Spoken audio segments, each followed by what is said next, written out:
በዛሬው ቪዲዮአችን በመሃል ከተማ ለመኖሪያም ሆነ ለኢንቨስትመንት አፓርታማ መግዛት ለምትፈልጉ ሰዎች አሪፍ መረጃ ይዤላችሁ መጥቻለሁ። በዚህ ቪዲዮ መጨረሻ ደግሞ ከየትኛውም ሪል ስቴት አፓርታማ ወይ ደግሞ የንግድ ሱቅ ስትገዙ ምን አይነት ጥንቃቄ ማድረግ እንዳለባችሁ እነግራችኋለሁ። እኔ ገመቹ እባላለሁ። ለሪል ስቴት ደንበኞች የሽያጭ አማካሪ ሆኜ እያገለገልኩ እገኛለሁ። በዚህ ቪዲዮ እኔ የሚሸጠውን ፕሮዳክት አፓርታማና የንግድ ሱቆች ሎኬሽናቸው የት እንደሚገኙ፣ ስለ ፕራይሳቸው፣ ስለ አከፋፈላቸውና ስለ ካሬ አማራጮቹ በእያንዳንዱ ኤቭሪ ዲቴይል መረጃ የሚሰጣችሁ ይሆናል።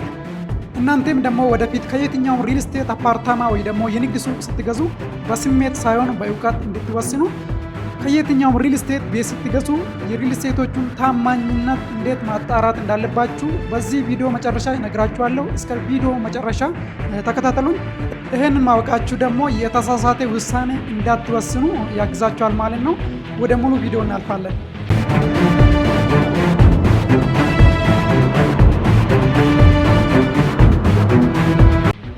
እንግዲህ በዚህ ቪዲዮ ሁለት ፕሮዳክቶችን ለእናንተ ያቀርባለሁ። ምርጫው የእናንተ ይሆናል። እንግዲህ አንደኛው ሳይት ሎኬሽኑ የሚገኘው ቦሌ አትላስ ነው። ሁለተኛው ሳይት ደግሞ ካዛንቺስ ኡራኤል ቤተክርስቲያን ፊት ለፊት ይገኛል።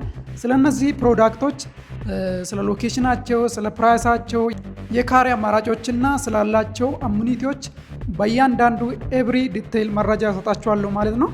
እንግዲህ የመጀመሪያው ሳይታችን ቦሌ አትላስ ማዶ ሆቴል ጀርባ ይገኛል። ኤግዛክት ሎኬሽኑ ማዶ ሆቴል ጀርባ ከዋና አስፋልት 40 ሜትር ገባ ብሎ ይገኛል ማለት ነው። እውነት ለመናገር ሎኬሽኑ እንግዲህ በጣም ምርጥ የሚባል ሎኬሽን ነው። ከኢትዮጵያን ኤርላይን ወይ ደግሞ ከቦሌ ኤርፖርት 3.4 ኪሎ ሜትር ላይ ይገኛል።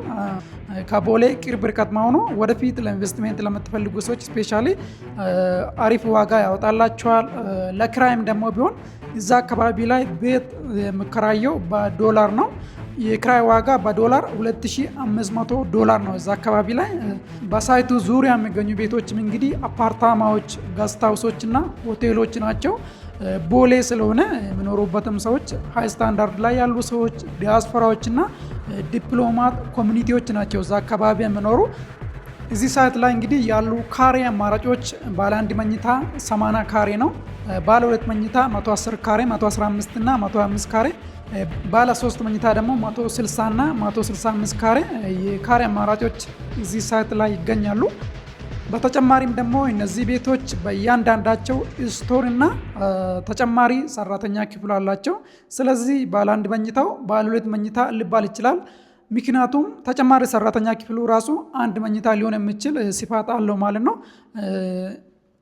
ባለ 2 መኝታውን ደግሞ ባለ 3 መኝታ ሊሆን ይችላል ስፋቱ። ባለ 3 መኝታው ደግሞ ባለ 4 መኝታ ሊሆን ይችላል ማለት ነው። ተጨማሪ ስቶሪ እና ሰራተኛ ክፍል ስላለው ማለት ነው። እነዚህ ቤቶች አንዱ ብሎክ ላይ 3 ዘመናዊ ሊፍቶች ይገጠማሉ። ስታንድ ባይ ጀነሬተር ይኖራል። መብራት ሲጠፋ አውቶማቲካሊ በራሱ የምነሳ ስታንድ ባይ ጀነሬተር አለ። ለኤሌክትሪክ መኪናዎች ቻርጂንግ ቦታ ይኖራል። በተጨማሪም ደግሞ በቂ ፓርኪንግ አለው። ወደ ዋጋቸው ብንመጣ ደግሞ ባለ 1 መኝታ 80 ካሬ አጠቃላይ ወይ ደግሞ ጠቅላላ ዋጋው 10 ሚሊዮን 800 ሺህ ብር አካባቢ ነው። ቅድመ ክፍያ ወይ ደግሞ 15%ቱ 1 ሚሊዮን 620 ሺህ ብር ይሆናል ማለት ነው። ቅድመ ክፍያ 15%ቱ። እንደ ምሳሌ ባለ 2 መኝታ 110 ካሬው እንደ ምሳሌ ብንወስድ ጠቅላላ ዋጋው 14.8 ሚሊዮን ሙሉ ክፍያ ነው ጠቅላላ ዋጋው ማለት ነው። አሁን ላይ መክፈል የምጠበቅባችሁ ቅድመ ክፍያው ደግሞ 2.2 ሚሊዮን አካባቢ ነው። ቀሪውን ክፍያ በፕሮግሬስ የሚከፈል ይሆናል። ቀሪውን ክፍያ እንዴት መክፈል እንዳለባችሁ በኋላ እነግራችኋለሁ። ባለ 3 መኝታ እንደ ምሳሌ 160 ካሬው አጠቃላይ ዋጋው 21.6 ሚሊዮን ነው።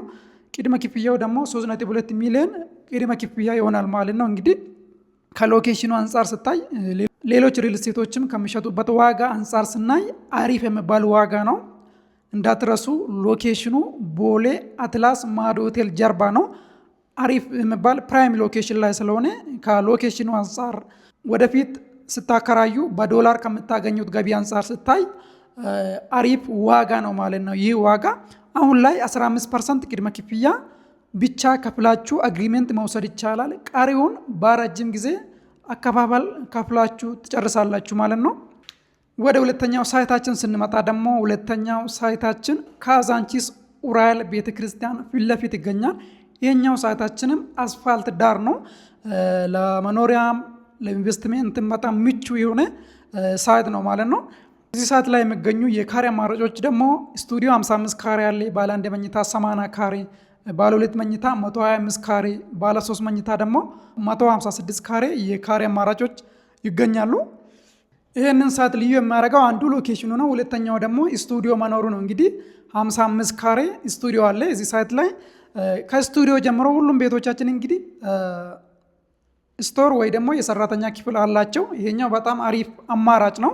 ስፔሻሊ ለኢንቨስትሜንት በኋላ ለማከራየት የምትገዙ ሰዎች ደግሞ አነስ ያለ ካሬዎችን ብትገዙ አሪፍ ነው። አሁን ዲፕሎማት ኮሚኒቲዎች፣ ለስብሰባ የሚመጡ ሰዎች፣ ዲያስፖራዎች ብዙ ጊዜ የሚከራዩት አነስ ያለ ካሬ ነው። ወይ ስቱዲዮ ማክሲመም ባለ 1 መኝታ ነው። ብዙ ሰው ባለ 2 እና ባለ 3 መኝታ አይከራይም ማለት ነው። ለትንሽ ጊዜ ከውጭ ሲመጡ በዶላር የሚከራዩ ሰዎች እንደዚህ ነው እና ወይ ባለ 1 ወይ ስቱዲዮ ነው አብዛኛው ጊዜ የሚከራዩና ባለ 1 እና ስቱዲዮ ላይ ኢንቨስት ብታደርጉ ሞር አሪፍ ይሆናል ብዬ አስባለሁ።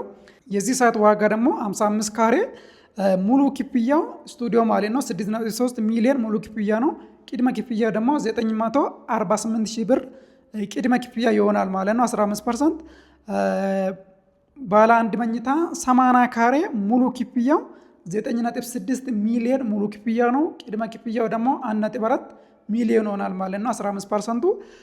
ተጨማሪም ባለ 2 መኝታ 125 ካሬ ሙሉ ክፍያው 14.3 ሚሊዮን ሙሉ ክፍያ ነው።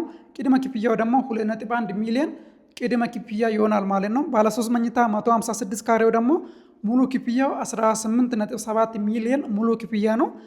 ቅድመ ክፍያው ደግሞ አራውንድ 2.8 ሚሊዮን ቅድመ ክፍያ ይሆናል ማለት ነው። ቃሪውን አሁን 15% ቅድመ ክፍያ ከፍላችሁ አግሪሜንት ከወሰዳችሁ ቃሪውን በረጅም ጊዜ አከፋፈል ነው የምትከፍሉ ማለት ነው። ሪል ስቴቶች ላይ አብዛኛው ሪል ስቴት ቃሪውን ክፍያ የሚያስከፍለው ወይ ታይም ቤዝድ ነው ወይ ፕሮግሬስ ቤዝድ ነው።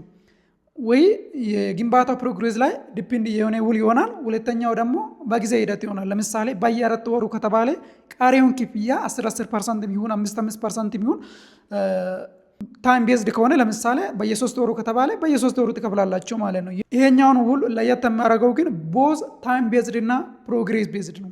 ፕሮግሬሱም የተባለበት ፕሮግሬስ ላይ መድረስ አለበት፣ ታይሙም ደግሞ መድረስ አለበት ማለት ነው። አንዳንዴ ግንባታ ቢፈጥንባችሁ ክፍያ የግድ ክፈሉ አትባሉ ማለት ነው። ለምን ውሉ ላይ ታይም ቤዝድ አከፋፈልም ስላለ።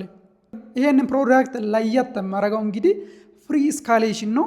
መጀመሪያ በተዋዋላችሁበት ዋጋ እስከ መጨረሻ ከፍላችሁ ትጨርሳላችሁ እንጂ የሲሚንቶ ዋጋ የብረት ዋጋ ስለጨመረ ጨምሮ የምትባሉት ምንም አይነት ክፍያ የለም። ፍሪ ስካሌሽን ነው።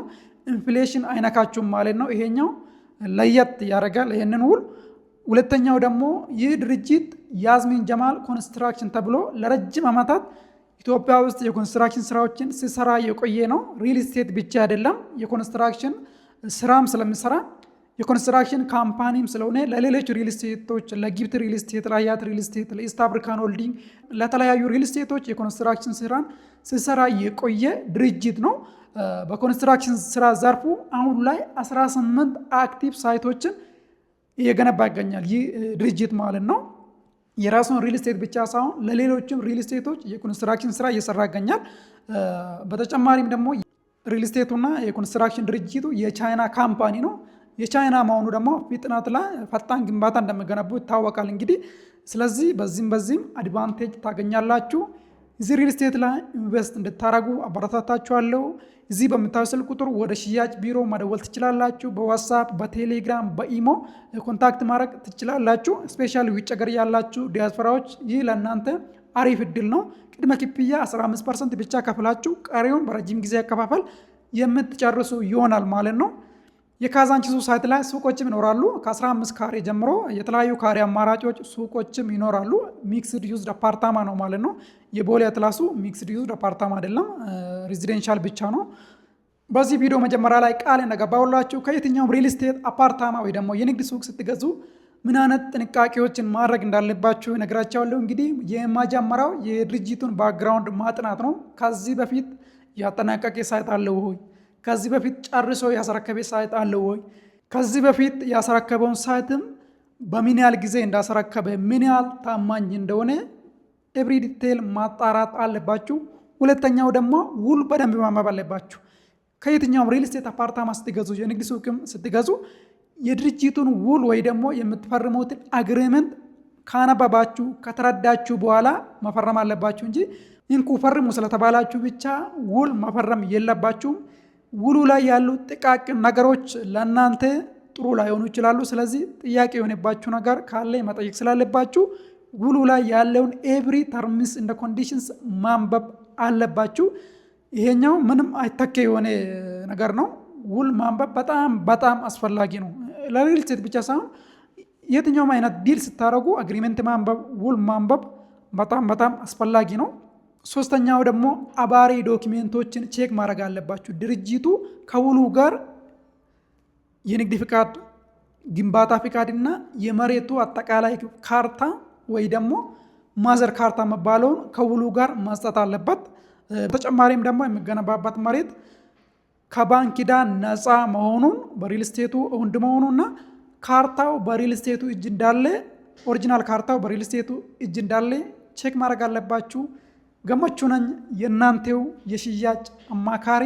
እኛን ኮንታክት ማድረግ የምትፈልጉ በዚህ ስልክ ቁጥር መደወል ትችላላችሁ። አዲስ አበባ ላይ ከየትኛው ሎኬሽን አፓርትሜንት ወይ ደግሞ የንግድ ሱቅ የመግዛት ሀሳብ ያላችሁ ሰዎች ደውሉልኝ፣ በነፃ አማክራችኋለሁ። ለእናንተ የሚሆን ፕሮዳክትም ይሰጣችኋለሁ። ይመቻችሁ ጋይስ።